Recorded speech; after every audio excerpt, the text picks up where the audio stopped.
சொல்ல போகிறாரு கைலாஷை பற்றி. அதை நம்ம கேட்போம்.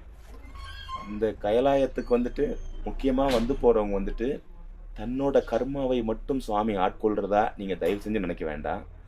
சுவாமி யார் ஒருத்தர் வந்துட்டு வராங்களோ இந்த கைலாய மலையை பரிகர்மா பண்ணுறதுக்கும் இந்த ஹெமத்துவாரை அடுத்து தொடர்ந்து இந்த பரிகர்மாவை தொடர்றது சாதாரணமான விஷயமே இல்லை.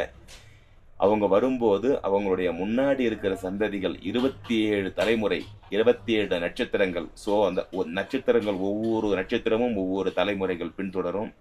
இந்த தலைமுறைகள் அத்தனையும் ஒருவரோடு வந்து சுவாமி கிட்ட வந்து ஆட்கொள்றதுக்காக பெரிய சரித்திரமே இருக்குது வந்துட்டு.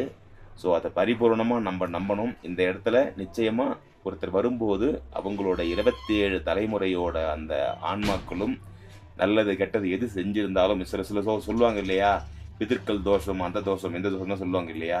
ஸோ அதுக்கப்புறம் வந்து அந்த தோஷம்ன்றதுக்கும் இந்த 27 தலைமுறையோட ஆன்மாக்களும் சிவ சுபீட்சமாக சிவனுடைய திருவடியை வந்து சேரும். அதனால அந்த பெரும் அந்த அவங்க ஒரு வந்து போகிறது வந்துட்டு 27 தலைமுறைக்கு அவங்க புண்ணியத்தோட உயிர் கொடுக்குற மாதிரி அந்த விஷயம் வந்து.